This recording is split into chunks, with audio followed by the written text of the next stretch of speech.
Hello. Go. Sound quiet down there. Here we are. We're recording now. We're recording again. And is Dave Candy there, please? Yes? Yep. So we're away.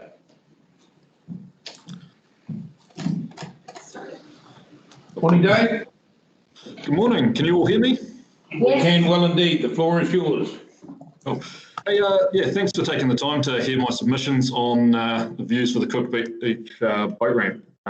So my family have been there for a number of generations along Marine Parade.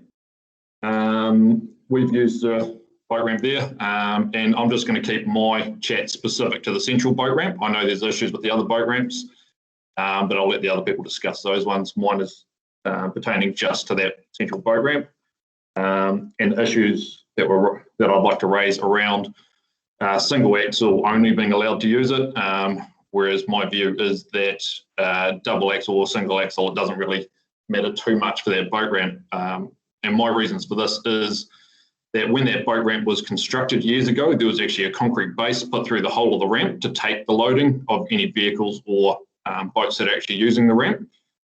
So it's not been displacing any sand or having any effect of the entry onto the beach of vehicles or boats.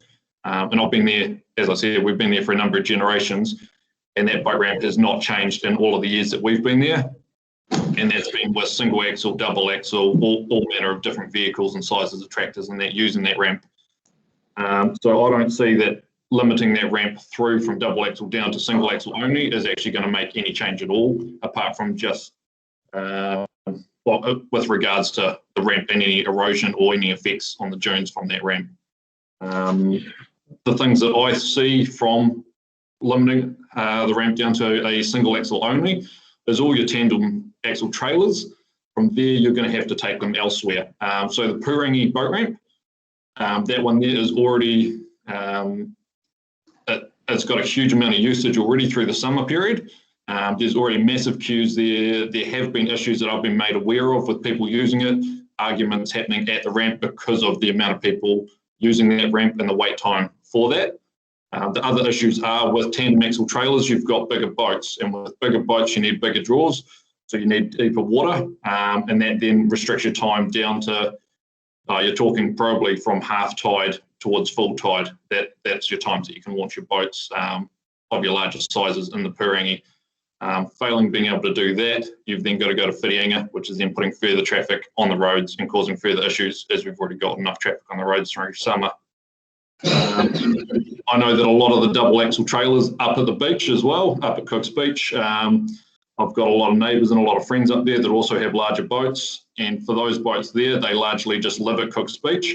So the ability to be able to transport them outside of the beach is restricted because I've got a trailer that's made just for there and doesn't have a warrant of fitness and those sort of things, as it's only travelling to a boat ramp in that limited space, which you don't need the warrant for if you're only travelling in that short distance. Yeah, so the effect on them is going to be great. The other side of things is, like my family itself, we have a 6 metre fiberglass boat. It has historically always been on a single axle trailer because of we wanted to distribute the loading on it differently. So we got a tandem axle trailer. So now we come in the category of, because we've done that, we are able to use that boat ramp. There's no weight loading differences, but as such, well, no weighting differences for the boat as such, because we put it on a tandem trailer, but the load is displaced a bit more evenly across all 4 tyres now rather than 2 tyres. That actually creates a better effect for that boat ramp because of the displacement. So there's all those factors there that involve it. And the other issue that I'd like to raise is through the summer period mainly, there are a huge amount of pedestrians and people in public using that boat ramp to access and go onto the beach. Numerous times I've seen families there with children that aren't being watched by parents that are making sandcastles in the middle of the boat ramp, which is just creating issues waiting to happen. And it's lucky that in my time there, I haven't seen any accidents based around that happening. But yeah, in my submissions, I've said that how about we create an area there. It doesn't need to be a big area because all the tractors and vehicles that are accessing it to launch boats are doing is going down, doing a quick U-turn, backing in, and then they're off the beach. So it's only a small area that I'd submit needs to be sort of allocated to, if people can stay clear of, just for safety reasons, just around that, which would be maybe 10 to 20 metres either side of the ramp would be perfectly sufficient space to be able to allow that. As addressed also, there were parking issues and that. Now, I have myself, in my time being there, have seen vehicles parking in the dunes. Those vehicles that I've seen whenever I've been doing that, they haven't been the larger boats or trailers or those sort of things. They've actually been small vehicles, so cars with small trailers on for sailboats. There's been most of the usage that I've seen of vehicles parked in the dunes. And where we can, we usually try and tell them to get off the dunes because obviously it's not a good place for them to be parking. So around that, I don't see that larger vehicles, tractors and big trailers and that are actually damaging those dunes any further. They're using the boat access and then going out. Okay, and then, yeah. Well done, Chris. Oh, You sorry, have 5. Have you got just one last point? Yep. So my last point was just really around the parking area there. Look, I know that it gets hugely built up with tractors and trailers parking all through that area. And I'm not objecting to the fact that there does need to be parking for pedestrians to be able to actually sit there and use their ramp as well. So having a defined tractor parking space and public parking space is probably not a bad idea. Thank you. Any questions? No, it's very clear. Anyone got any questions? Mayor Sandra. So I hear what you're saying about needing to maybe show an indication of the ramp, so that the ramp or launching area, so that people recognise that it is there and they don't start to congregate in the middle of it. Yeah. So what would you suggest be done? I mean, you've got as I understand it, you've got a boardwalk on one side. Do you need a boardwalk on both sides? Do you need some bollards with ropes? What do you see as being required?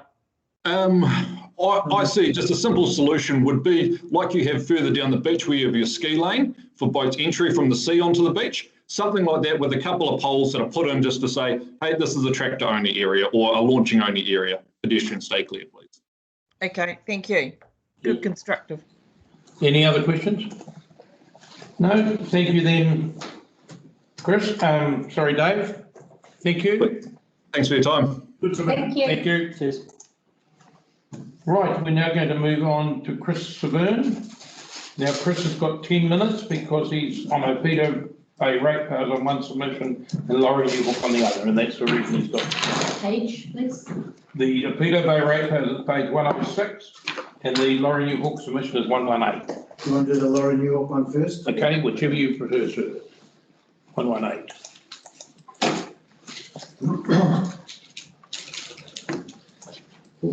Are we on? Yeah, you go. Morning, everybody. This is on behalf of Laurie Newhook, who manages a property at 896 Blackjack Road, across the road from the area that we're discussing. So Laurie's comment is this submission is on behalf of John and Sandra Westbrook as owners and Laurie and Judy Newhook as managers of 880 Blackjack Road at Opito Bay. The submission is about the council's proposal to consider the public value and benefit of the Jack Mills Reserve, Lot 7DP 6028, with a view to possible revocation of the reserve classification to enable future disposal. The idea is appalling. It was gifted to the council by Jack Mills and is in constant use by the public. It is seamlessly connected to the adjoining recreation reserve, but it is the flattest and most accessible part of that whole, regularly used by families and groups for ball sports, children's cycle riding and picnics. Jack Mills would be horrified at such treatment of this generous gift, and we know from speaking to them his descendants are as well. Please cancel the idea or gift it to DOC to add to the recreation reserve. This is also the Opito Bay Ratepayers Association agrees with this submission.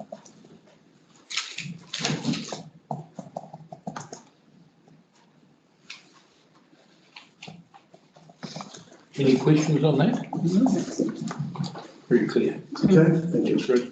And now we're on to, The Apito Bay. yep, Okay, this submission is made on behalf of the Apito Bay Ratepayers Association, of which I'm chair, and is based on the discussion and motions approved at a general meeting held at Apito Bay on the 25th of October last year and attended by 50 ratepayers.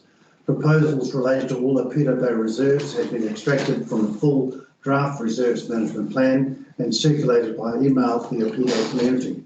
The focus of this submission is on 4 of these reserves, namely the Jack Mills Reserve, Skippers Reserve, Moore Crescent Reserve, and the Apito Bay Eastern End.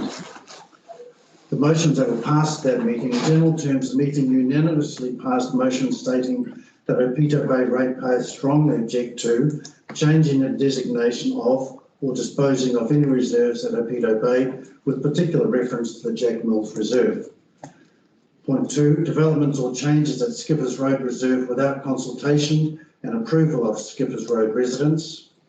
The formal Apito Bay Ratepayers Association response in the consultation process to be guided by Skippers Road residents.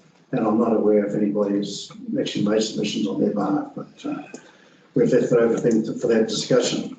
Point 3, commercial activities being allowed on any reserve without consultation with an approval of the community. So we want to be consulted if there's any commercial activity to be considered. Point 4, proposed constraint on parking boat trailers at the Apito Bay Beach End Reserve, commonly known in the community as the boat ramp. So Jack Mills Reserve was the first point. There was significant discussion on this issue, including statements from attendees who personally knew Jack Mills, who donated the land for the reserve. This proposal is strongly opposed. One of the more egregious aspects about the proposal to dispose of the reserve is that it was gifted to TCDC by a local resident who no doubt did so for the benefit of the local Apito community and also assumed that it would be reserved land held in perpetuity. If TCDC does not wish to manage the reserve, it should be offered to DOC at no cost and to add it to the adjacent reserve held as a recreation reserve under the Conservation Act. Skippers Road. Skippers Road residents believe that for safety reasons, a boat ramp should be at the end of the Apito Sands subdivision, and if a toilet is required, an ideal location for it would be on the Perry Chapman Reserve. TCDC will be aware that one of the objections raised to the Apito Sands development related to the danger arising from significantly increased traffic required to access available launching places from the subdivision, including Skippers Road and at the eastern end. TCDC are on record as receiving 2 proposals from the developer, and I'm aware the developer's here today, regarding beach access from the Apito Sands development. The first from TCDC, the first offering to provide beach access in return for processing the subdivision application as non-notified, and the second offering to provide beach access in return for TCDC dropping the requirement to pay the Parks and Reserves contribution. The developer has since asserted that TCDC also received a no-cost, no-condition proposal to provide beach access and turned us down without explanation. This complex issue requires a full review of the history and decision-making in respect of the Apito Sands subdivision, that no decision is taken that adversely affects the original, i.e. pre-subdivision residents of Skippers Road. For the third point, Moore Crescent Reserve, there was unequivocal opposition to the establishment of any form of permanent commercial activity on the reserve. There was strong support for the concept that those most directly affected, the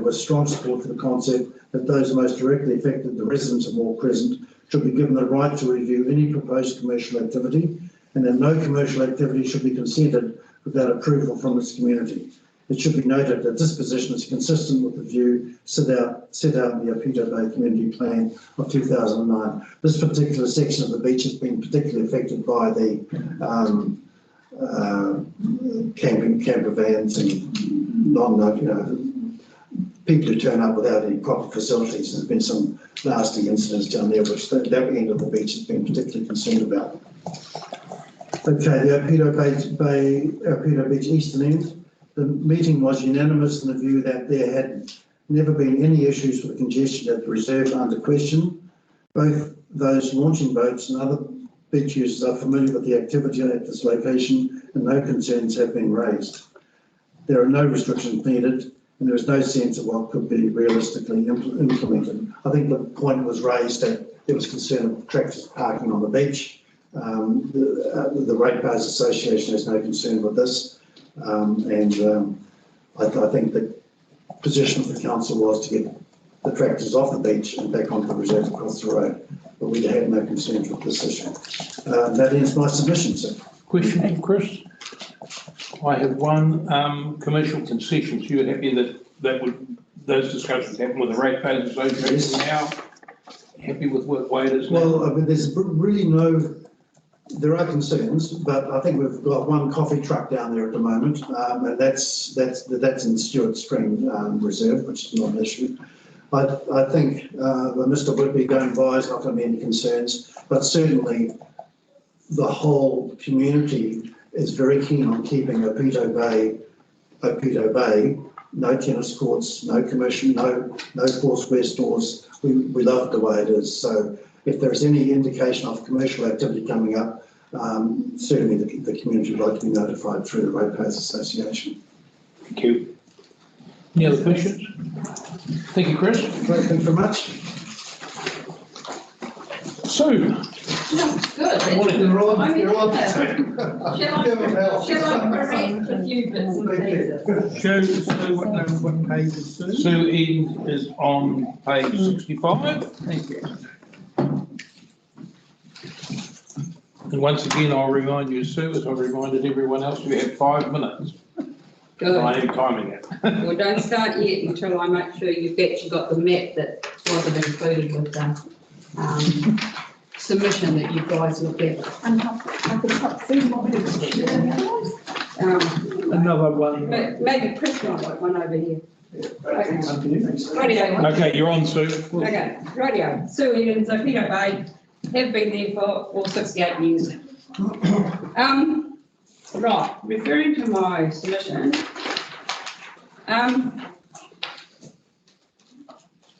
the activities, Kerry Chapman Reserve, I would like to, instead of having a toilet down there as being proposed by the Opedo Bay ratepayers, and actually Chris is in agreement with me, is that we put a sign there saying toilets. There's actually 2 toilets at the other end of Opedo, which is the same as what's happening at Otama and similar sort of distances. We don't need another set of toilets, as I say, somewhere down there. Put some more seal on Blackjack Road. Kerry Chapman Reserve is a new reserve for the management plan. It's been part of the reserve contributions with the subdivision that I've just done. I'm extremely proud of the subdivision. I'm very proud of the boardwalks that we've done through the dune system.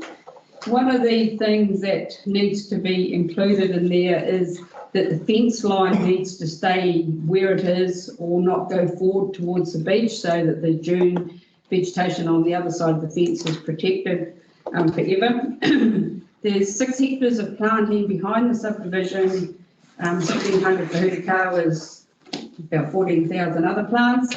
I think there's plenty of trees, etc. in Opedo. We don't need that reserve planted out with trees.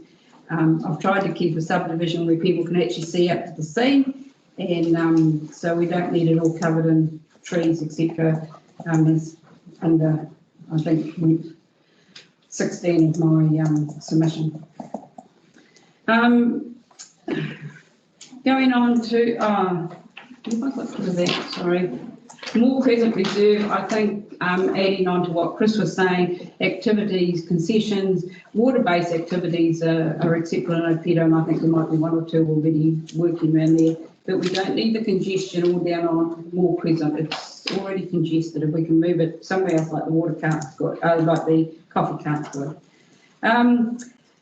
The Rakatako, the Bluff, Opedo Bluff Reserve, that should be changed into recreation and ecological, and I would imagine that Heritage New Zealand would support that, looking at their submission. Jack Mills Reserve, there's actually part of the reserve contribution from a father, so please correct it all the way through. It's come from Skipper Chapman, not Jack Mills. The road in front of Mum and Dad's was called Skipper's Road, and the reserves around there were called Skippers, etc. And the easiest way to identify the next reserve was Jack Mills lived across the road. So it's named after a chap who's been there for many, many years, and I think somebody rang me earlier on to get a little bit of background to it. So it's not donated by Jack, it's by Mum and Dad, or Dad, and it's quite disturbing to see that you were going to try and sell the corner of Skippers Road and Blackjack Road, which was also donated by Dad, and now you're turning around and wanting to sell this one off. You know, are you going to then turn around and cut up the reserve that I've just given you within the Opedo Sands? I certainly hope not. Also, that Blackjack Mills is known as the Phone Box Reserve. Talking of going back to Skipper's Reserves, etc. I've got a map in there. You can see a little north in there. If we can get the descriptions of where things are in the bay, it would be helpful. North is down Opedo Sands end, east is down where the word Opedo is, and south is where Opedo is, and the Pa out on the extreme is out on the east. If we can all sort of start talking north, east, south and west the same. Skippers Road Reserve, and I don't believe it needs upgrading. It needs to be kept similar to what it is. There are a lot more sea legs coming through. The creek there needs to be kept relatively straight because of dune protection. And the other thing I'd like to see is on my number 43, on some of the reserves, or a couple of the reserves in Opedo, information boards to describe the iwi of the area, the Mercury Islands, their significance as a reserve, the Pa at Opedo, Tahanga Mountain, the stonework that went there with iwi, the lighthouses, the original farming families, and maybe naming of some of the streets. Look at that, I got within a minute. Well done, well done. Questions of Sue? Very detailed. Sue's an old campaigner on submission, she knows. Oh, thanks. Experience, not old. I got both points across. Thanks, Thank guys. you. Thanks, That's the way to do it. Anna Bartlett. Welcome, Anna. Anna is page 111, 111. Good morning. Good morning. When are we going? Where you going? Where you I've going? got a little timer to hello to everybody and everybody who is listening or watching that I can't see. Good up. My name is Anna Bartlett and I wrote the submission for the Hahei Residents and Ratepayers Association with a lot of incoming support from our members. Thanks for letting me chat to this today. There is a lot in this report. We tried to keep it quite simple. We tried to show as unanimous as we could, and there were things that were omitted because we didn't have an agreement on them, essentially. We'll just start with, I've decided to sort of go with the most important parts because we've only got 5 minutes. The Hahei Beachfront Reserve is highly contentious for everyone. It's a recreation reserve. It adjoins Beachfront Crown Reserve administered by DOC. There's some key issues. There's 2 active and 1 inactive water-based concession currently there. The Reserves Management Plan draft proposes 2 water-based and 2 land-based. It's fair to say that most people have differing opinions on the whole lot, but as a committee and as a Ratepayers and Residents Committee, we had a very robust discussion on this and we voted to maintain the status quo with 3 water-based concessions. We do not support the 2 land-based and 2 water-based as in the draft plan. The Hahei community, we feel, generally opposes excessive commercialisation on the beachfront reserve. That is a general feeling. There will be those that feel differently about certain issues, but as a general feeling, we think that that is the case. We understand that DOC iwi TCDC management of the reserve is going to be resolved in the future. Part of the issues created by that is that the asphalt is laid over 3 reserves. There's the TCDC reserve, there's the marginal strip, and then there's the dock reserve at the side. All these issues are freedom camping, basically who manages what, all those things. We do hope that will be resolved sometime soon.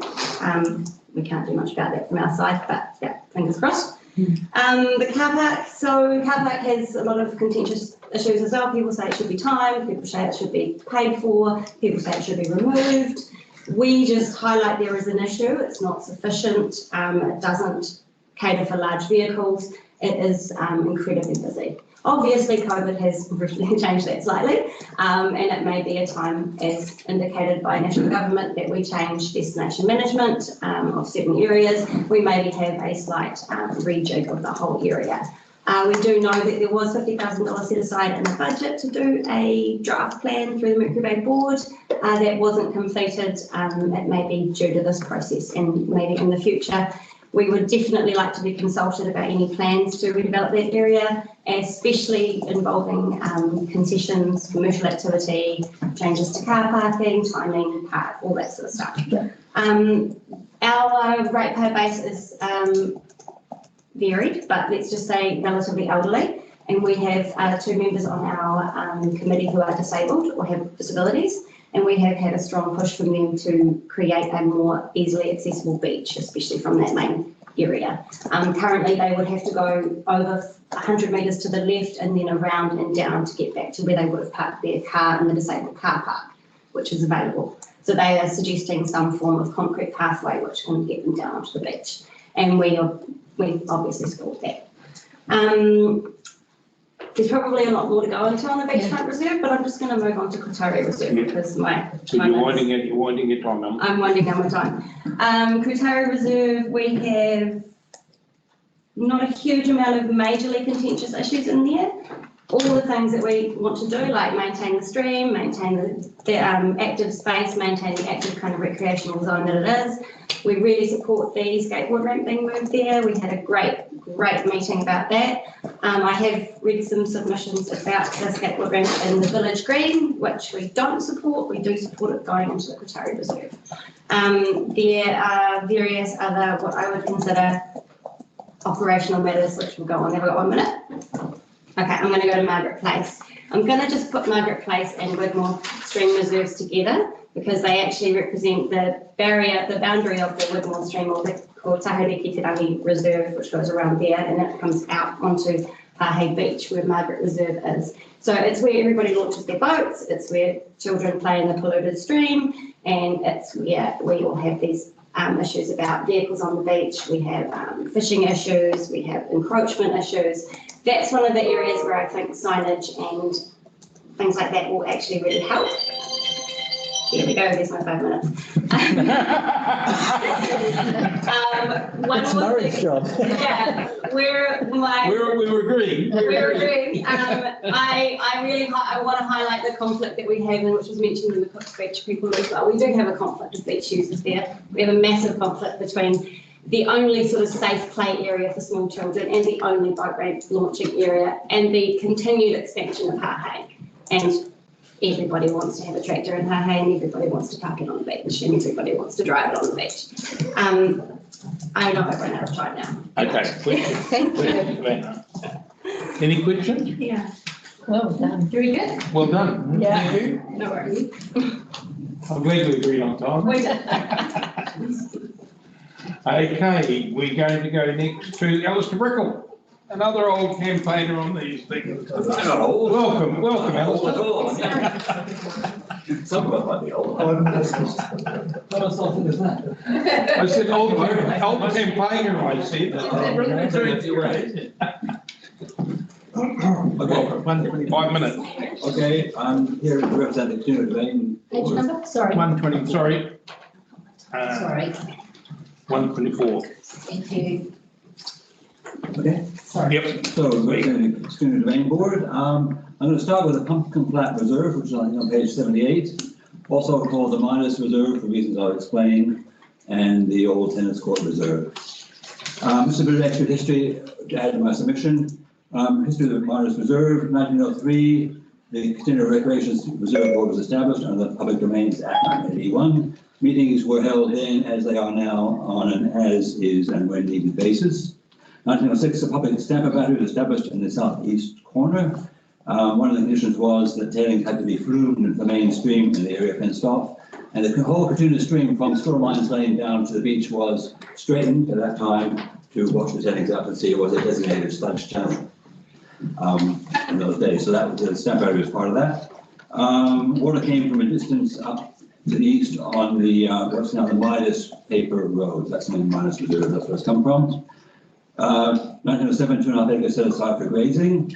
1911, first shed built for the cricket club. 1913, tennis court established. 1943, the Coromandel Council did some grazing, grading work on the land. 1954, a new shed established. 1955, field tiles laid, tree stumps bulldozed. 1980s, the TCDC started using the shed for storage and for some of their staff. Okay, coming to 2020's proposed projects by the Domain Board. One is to help solve a problem in that area for TCDC, is the disposal of clean fill from roadworks. So the thought was to have the small area, the southeast corner, designated as a repository for clean fill generated during local roading or other works. That's raising the area above flood level, as we had in September 2020, those sort of events. And then in 2018, the Continuing Resident Ratepayer Association, of which I'm also a committee member, had a community camper van survey. The question was asked, do you support the KRRA, Ratepayer Association, in trying to find a suitable alternative parking space for self-contained camper vans, motorhomes and caravans? 3 Domain Board sites were suggested as possible options. The results were a slight majority in favour of KRRA finding an alternative. 60% wanted the old tennis court site of Midas Reserve as that site. 70% wanted the current sports ground, which is where the toilet block is, as a site. And 70% wanted the Blackjack Reserve down past Luke's Kitchen as a site. Of those that answered no, even 70% of those wanted the tennis courts as a preferred option. As a result of the survey, the Domain Board considered that a possible future option for a small section of the southwest corner, about 6% of the Midas Reserve, could be for the board to eventually approach the New Zealand Motor Caravan Association for this as a possible site for a few self-contained Motor Caravan Association member caravans, as was being done at the time in Whitianga and Coromandel Town. It is still envisaged that if this happens, the Motor Caravan Association would fence the site and maintain it as they do at the waterway site, and also Simpson Farm, Simpson's Farm. Okay, that's that one. Now going to the student sports domain, which is the area where the current tennis courts and the toilets are. Bit of history. When the Lands and Survey Department was being established nationwide, the Domain Board lobbied for this land to go to DOC, not to Land Corp, which was the option. If it had gone, and we were successful, if it had gone to Land Corp, houses would be on that site now where the sports ground is, so that was a big win. The Domain Board also lobbied to have the southern extension of Davis Road closed, it was a paper road, and that allowed the existing sports ground to be established on that land south of the highway. We also, when Harold Abramson had the Kafiro Drive subdivision, which you'll remember, Murray, that was established. The reserves contribution, we lobbied for that to be added to the sports ground, and that enabled a proper size sports ground to be established. 1990s, the Domain Board laid the recreation slab, the area was fenced. 2 public meetings were held at Tuna Hall to discuss a possible squash court complex, including a toilet block. The result was that only the toilet block was built. There was community concern about the scale and the cost of maintaining a squash court complex. The Domain Board provided alternative water supply for the toilets by mole power the line when the TCDC board proved unsuitable. 2000, we established a covered barbecue with TCDC assistance. There was a community decision through the Community Hall Committee to relocate a library from the hall. So we offered the new library be sited on our unused section of the toilet block, and that happened. The community addressed through the Ratepayer Association for Patonk Court. The Domain Board offered land and largely paid for the Patonk Court to be established next to tennis courts. Future, the slab requires resurfacing. We have funds which we think should be used for that. And also a shade sail or similar structure should be established. We would like to help it as well. Questions of Alistair? That was a Pretty full on. New world record, under 5 minutes. Questions of Alistair? Yes, I have a question. Yes. Alistair, I think this is the first time you haven't mentioned the this document here, which I've had on my desk for 2 or 3 years now, and it says, "What's the next step?" Well, Murray cut me off. Uh, Stop, he cut me off, Murray. and it says international dark sky communities. The that's the sky protection. You haven't mentioned that in your submission, but I would have thought that was the that was another reserve area. Well, that would be included in the original proposed area, which was the Kurtuna Peninsula from Alexandra. That would be inside that reserved area. Different area. It would be inside it, so we didn't mention it separately. Yeah. Ah, right. Okay. Okay. And the community I board gather are all it's over still on here. your radar. We're all well aware of that one. It's been campaigned many times. Yes, I can tell all about it again if you like. No. Well, we just need to identify the next step. Yes, it'll come through committee board. Rightio. It's in my. Okay, thank you. Thank you. Just one quick question.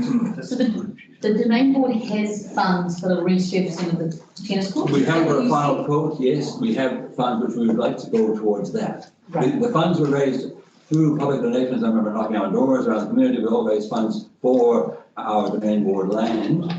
And the major project which needs funding is the resurfacing of the slab. It was always envisaged, so the money was kept aside for that. And hopefully council would support that and maybe even contribute.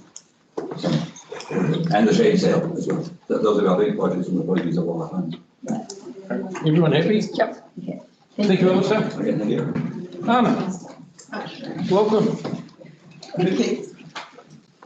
Anna Horn, and we're on page 166. Tēnā koutou katoa. Thank you very much for this opportunity. I don't know all of you, so very briefly, I've been coming to this district for 60 years. I've been a resident for over 32 years now. Property owner, have run my own business. I've included a term on community board and been on Te Anga Wharekaho Reserve Committee for 6 years when we had one. And I'm currently actively involved in the coastal care group and do beach reading and hopefully restoration on the dunes. So I'll just start quickly with some board comments. First of all, I do agree with many submitters that the format was somewhat confused. It would have been nice to see the reserves grouped in their natural areas. It would have been helpful.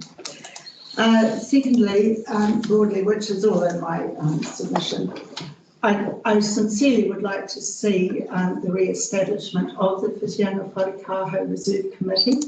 I'm not really sure why it was disestablished, but I feel when I look at the submissions themselves, there are very few from people within Te Anga Wharekaho, and I wonder if that is because people feel disengaged, disempowered.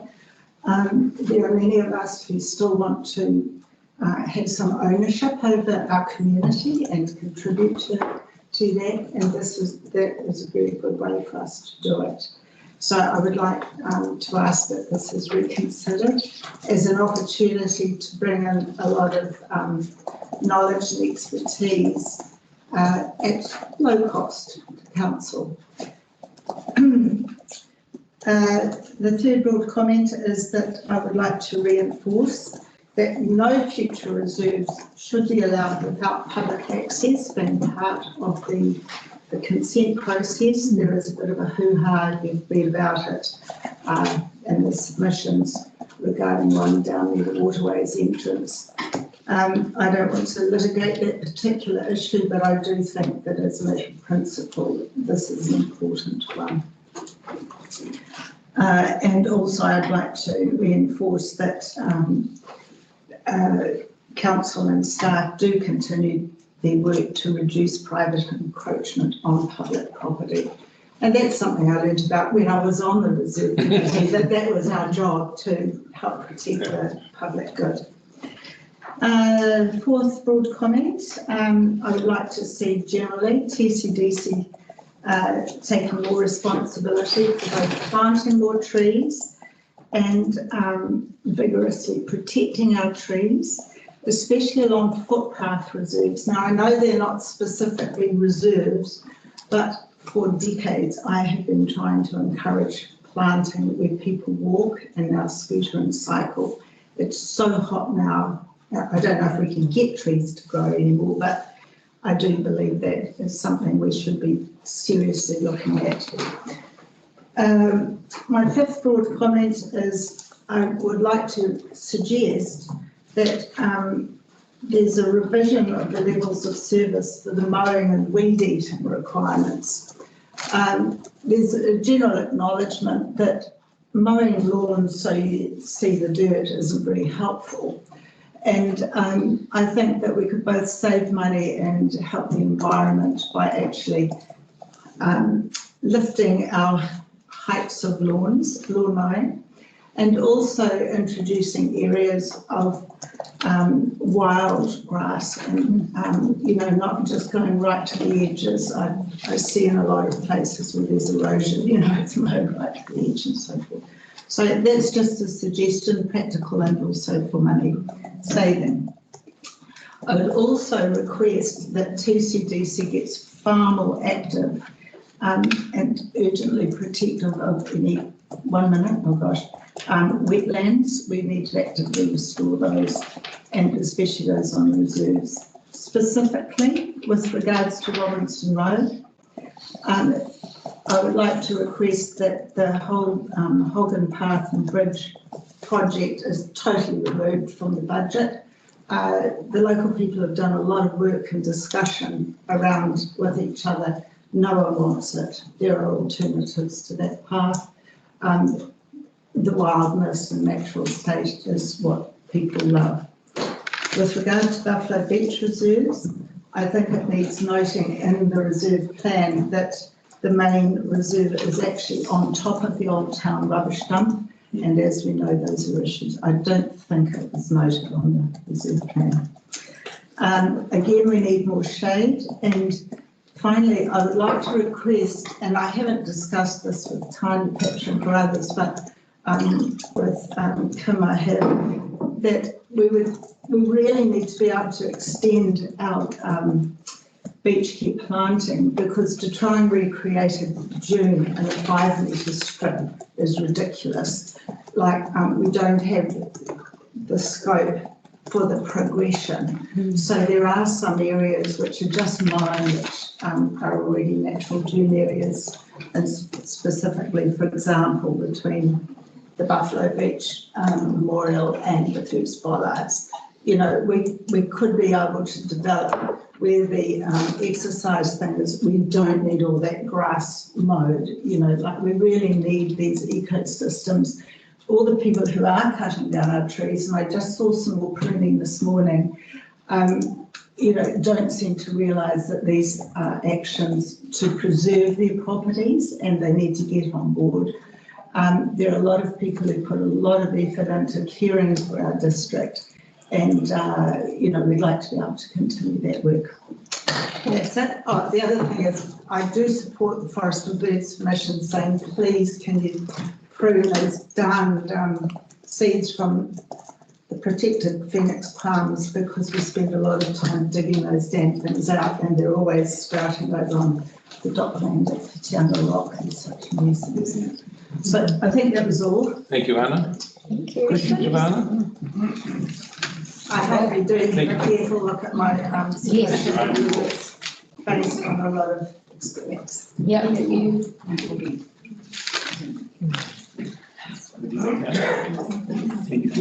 to go on? Not yet, no, let me know, and then Okay. So we can do this one here. we need that.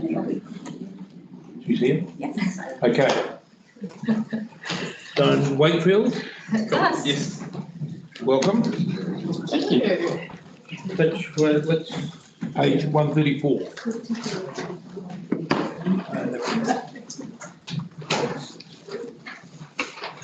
How are we all right? Good.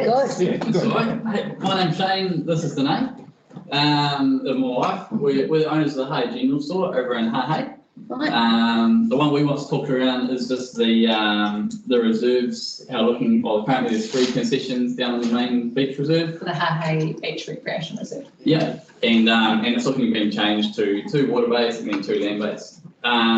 So for us, I suppose the big thing is not so much we oppose this, like we're all for new business. The one thing for us we recommend is that it's delayed until the next reserves review comes through. The main reason being for this is the current environment we're in through COVID, of course. We're a tourist-orientated place and we're being hit hard over there. Yeah, we had a great month of summer, 20 Kiwis were there. But outside of that, at the moment, I would say we're the biggest retail business in Hahei. And most days we're sitting about 50% down on last year, which is quite big. So I can imagine the smaller businesses would even find it harder. Yeah. So to create a land-based, 2 land-based competitions, because currently those 3 consents, although they're general consents, they're all water-based. So to create 2 land-based ones, You are definitely introducing new competition. yeah, like I can't see them not doing ice creams and drinks and coffees and things like that, which will compete with all the current businesses within Hahei. So it's not so much, hey, let's not do it at all. It's let's delay it until a better environment when everyone comes back again. Because I think we've recognised the fact that there is a lot of interest in new business opportunities in places like that in Hahei. I'm sure that you guys get, inquiries about that all the time. And we recognise it's important in the long term to have those business opportunities there. We just think right now with all of the businesses currently already struggling with the environment that we're in, to introduce new competition really is a bit of a slap in the face for all of us. And also, I think, in consideration of, say, us, in most of the stores there, we try and provide a service to the community year round. If it was a land-based concession down to the beach, would they operate through the winter months when you're likely to be making a loss? Probably not. No. And then also, whereas we're open every single day of the year by Christmas. And so I think that, take that into consideration. Also, majority of those businesses pay very large lease payments, whereas the concessions, up until this point, haven't actually been a very big payment. No. So, I think it's important to recognise if we go down that route, all of the businesses in Hahei will continue to need to make business savings, and usually one of the ways that is done is reducing staff costs, either by reducing hours or reducing number of staff. And businesses have already had to make decisions like that in Hahei, and we see that as a natural consequence if you're to introduce more competition. Yeah. So I suppose just to round off, like we're not against it, we just sort of want it to be delayed till we have all those tourists back. We're not going to be 1 year until they're back, it's going to be over, these few years.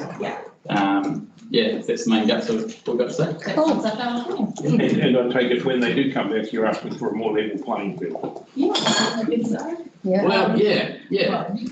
I think so. Yeah, when those consents come out, it'd be nice. The way it sounds like they're sort of under review anyway. What's happening in it, so it'd be interesting to sort of see how it goes as well. Yeah. Welcome, Councillor Fox. Are there any questions? Very clear. Good luck. Thank you. Very good. Yeah. Thanks, guys. There we go. Appreciate it. Now, are we going to go to Ash Rainsford? 149. Coming in on Thames. Thank you. 149. Page 149, that's right. Sort of makes sense, doesn't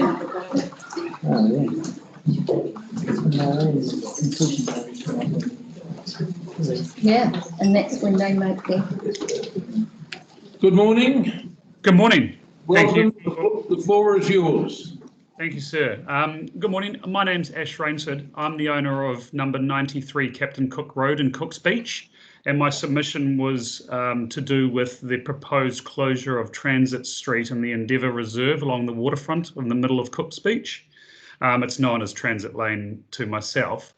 I've been previously, a bit of background, working and speaking with members of the council for the last over a year on this particular issue, and well up to speed with the previous requirements under the current reserve management plan that was created some 20 years ago, and some of the requirements that were negotiated with Ngāti Hei at the time.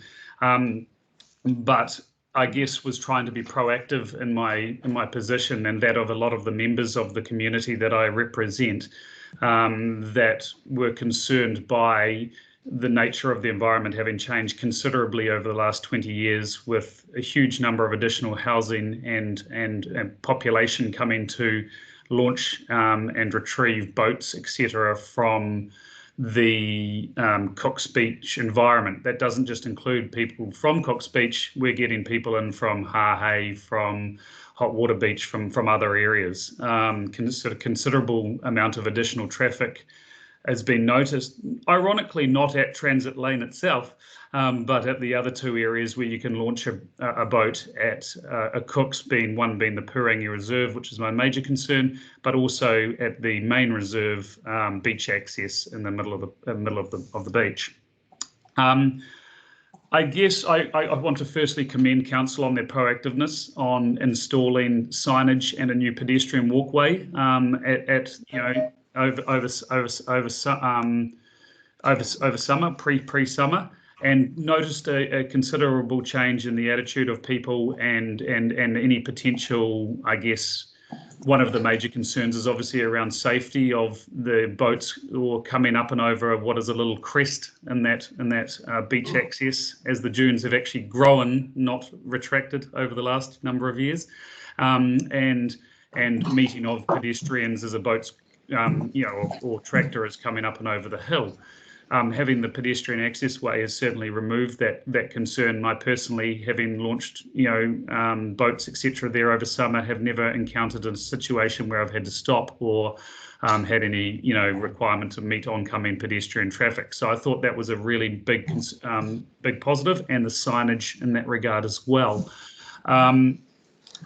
I notice in the submissions that are before you that there's more than 10 submissions in support representing a number of parties, and I couldn't actually find, other than from the Beach Care group and maybe another one indirectly, any submissions opposing. And from what I believe, an original issue that was raised about 5 years ago was by an owner of a property that has now since actually put in a submission in positive towards Transit Lane, being the closest house to Transit Lane.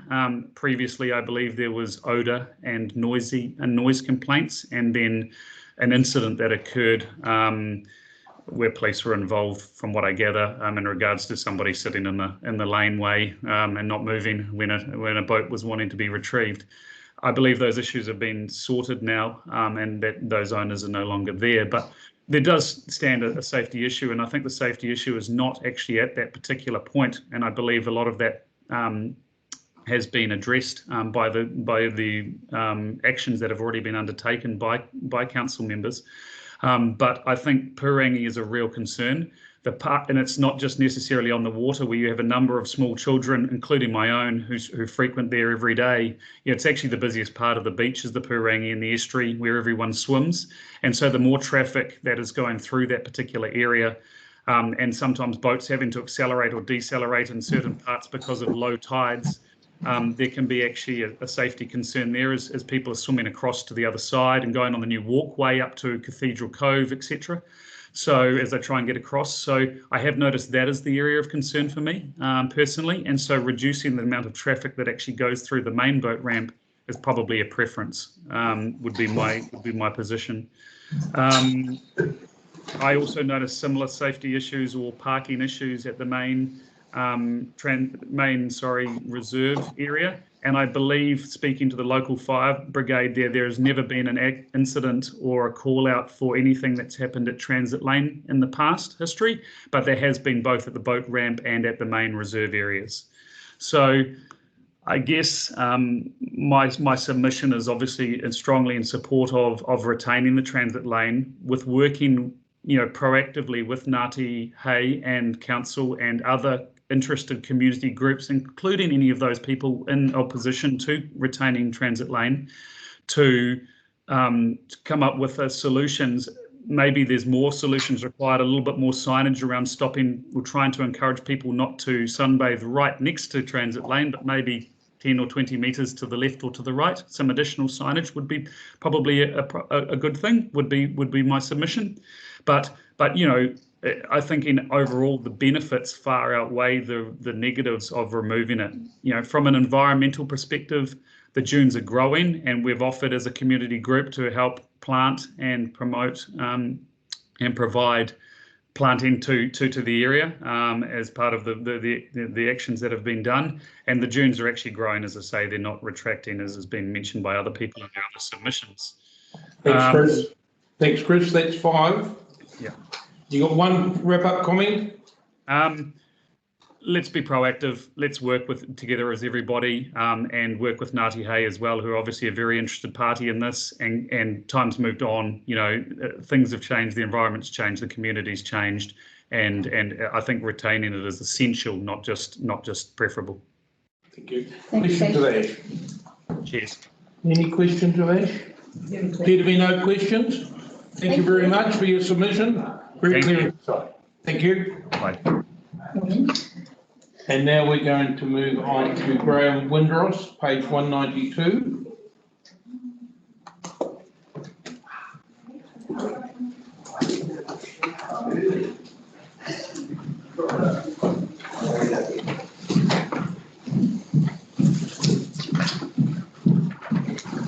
Mr. Chair, Lisa, and then the print page. Welcome, Graham. Hi. Floor is yours, sir. Have I managed to come through all right? Yes. Yep, clear as a bell. Good morning, everyone. Thanks for the opportunity to have a say. My wife and I and our 5 children, we live at 107 Captain Cook Road, which is around about 10 houses down from Transit Lane.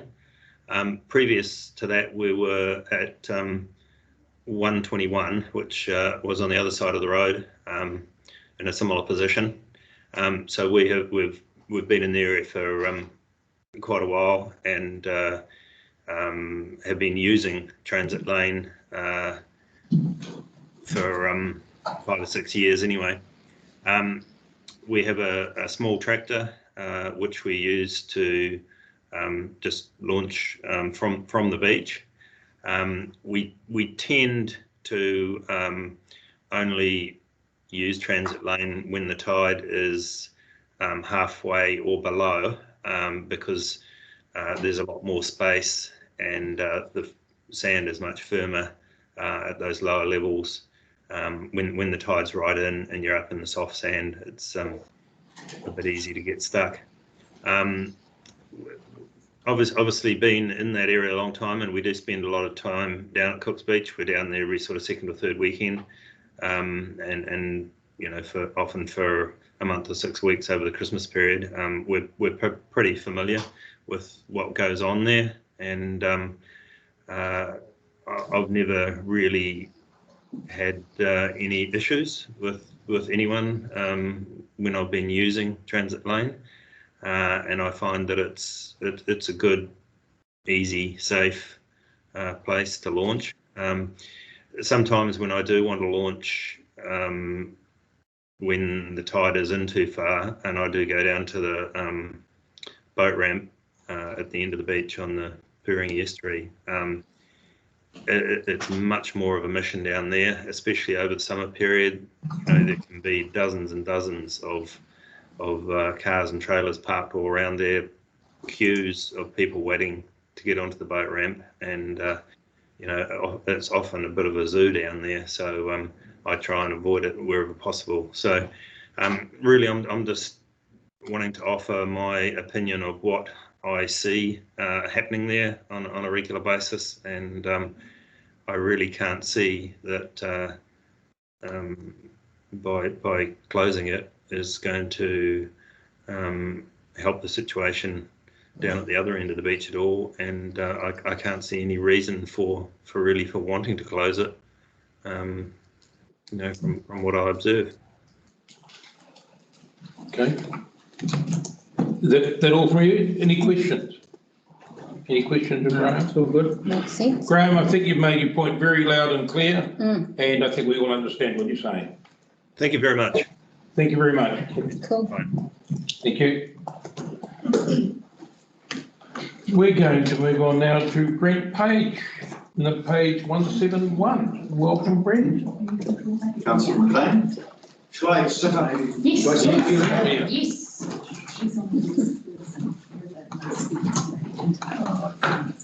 Morning councillors, morning Rebecca.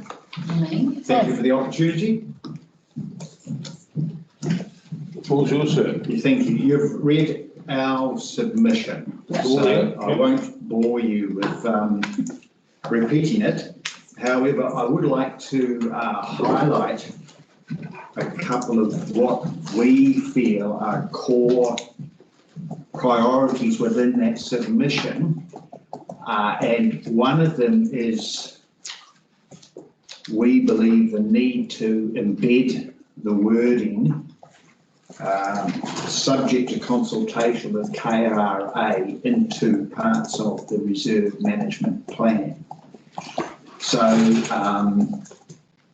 without being accused of being skeptics, we believe that our community is the prime user of the reserves in Kuratunu and also are the most affected by the use of those reserves. So even though we clearly understand that they are public land owned and administered by council, we see our community as the most affected by the use of that land. Therefore, we don't think it's unreasonable to expect that in the parts of the plan that I think are highlighted clearly by Carrie in our submission, that the words subject to consultation with KRA are embedded in that.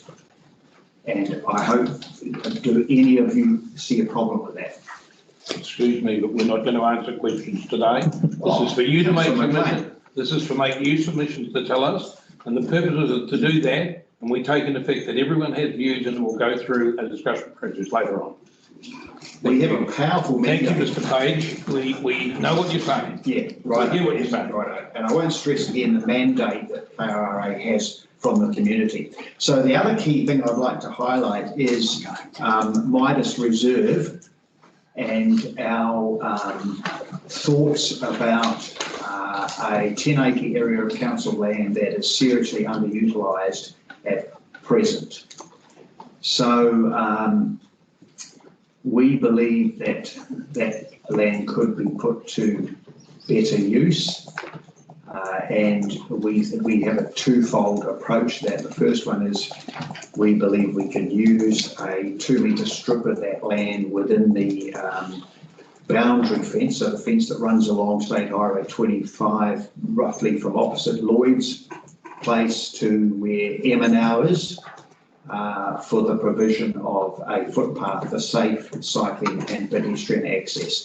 And that would give it a natural continuation from the footpath that was put some time ago from Waitara Road, which ends up opposite Lloyd's, and there's a footpath to nowhere. And then residents are left to negotiate what is probably the most dangerous corner through from one end of our village to the other, very, very close to the main road. So we think, and I think the community would be very happy to volunteer the labour for the provision of that. We think it could be done very easily with another fence built inside the roadside fence, some 6x2 strips, and then metal it in that white fine stuff that you use in the footpaths. I don't know, what's it called? Hobbit. I got one question. Thank you. One to you. One to you. So, but we're not answering policy. No. We're just insisting lack of knowledge. And I've got plenty of that. There's plenty of holes in my knowledge. Sure, we go next one. So we think that, I mean, the community has been advocating for 20 odd plus years.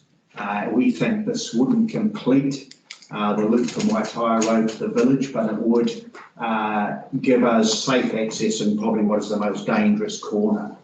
So we'd be very, very happy to talk to council staff ongoing about the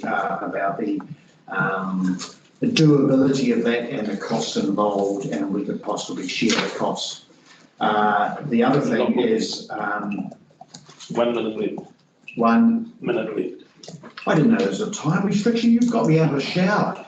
I got a phone call on my shower to come here, and Anna rang me to get his hurry, so I'm not going to. Your personal restrictions have got no concern to us. We have 1 minute left. I've got till 12:30 on the original schedule, so you're not going to. Anyway, the other one is riparian planting. We'd like to talk with council staff and with WRC about the provision of native plants for riparian planting through that reserve, which of course incorporates quite a substantial amount of wetlands.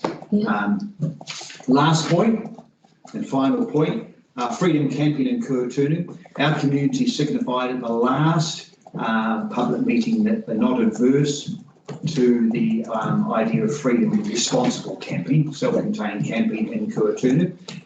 We think that's a very good way of sharing our village with visitors.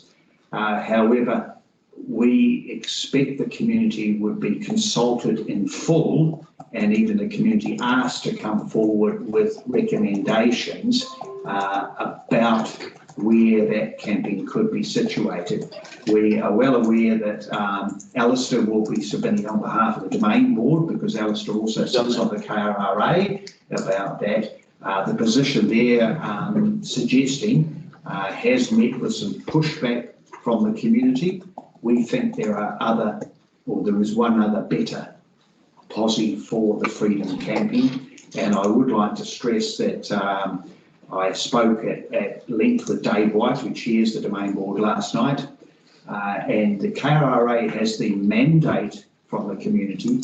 The Domain Board, which of course is an extant body anyway, does not have a mandate from the community. So with all respect to the next submitter, I think councillors would be acutely aware of where the mandate's coming from in terms of Submission. Can I just say, Brent, submissions for the freedom camping bylaw closed some weeks ago, and so you didn't put in a submission, I gather. No, because on that particular freedom camping bylaw, there was no mention of Kuratunu in it at all. So it doesn't preclude anybody from anywhere in the district making a submission. The key point there is we're not discussing freedom camping today, and that anything to do with freedom camping could have been made at that time the submissions were open. But in fairness, Your Worship, it was mentioned in a previous submission, and that's why he's referring to, so that's why I let it go. All right. So that's why I let it go. And I'll click off. Yeah, no, don't. That's fair. Because you mentioned it. We interpreted the review of the reserve management policy. Also, freedom camping would be a use of the reserves.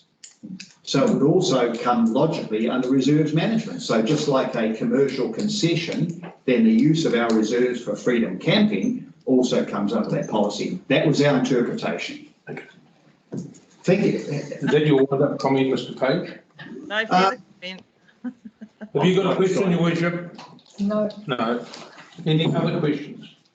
No, I think that was pretty crystal, wasn't it? Yeah, very good. Thank you. Thank you very much for your time. We're going to adjourn for a little while. Because One more. have we got one more? Are you going to go now, Andy? I'll go now. Okay, yes, thank you. That'll be good. Thanks. Thank you. Welcome, Andy. Welcome.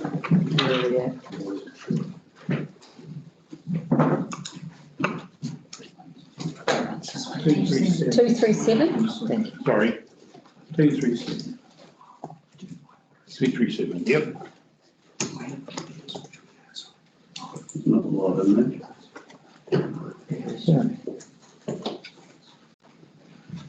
Floor is yours. Okay. I introduce myself, Andy Fletcher, resident 35 years. My submission is opposing the proposed extension modification of an existing natural as possible walkway around the estuary side of Robinson Road in regards to coastal and general comments on coastal management. The reasons: the totally essential erosion protection, which I'm scheduled for 6 years away, is to become before modifying or putting a hog path in around an existing walkway. So we build the path before the wall, boat fall in, so then we pay for it double, you know? Who does the maths? Who monitors the boat wash? And we all know that boats go past 5 knots. The only erosion protection was tailings dumped from the marina there about 15 years ago that all washed back into the river. Reserves are vested with council regarding the Queen's Chain, 22 yards. Social waterways are legally defined as an extension or continuation of the maritime coastline. Where's the Queen's Chain? Obviously, they applied for a departure because the Queen's Chain said the Reserves Management Act says requires council to address the issue and gain riparian strips where possible when consents are applied for. So if a departure has been applied for, then the public should know that the waterways are open to the public, which I don't believe happens at the moment. So if so, where's the level playing field?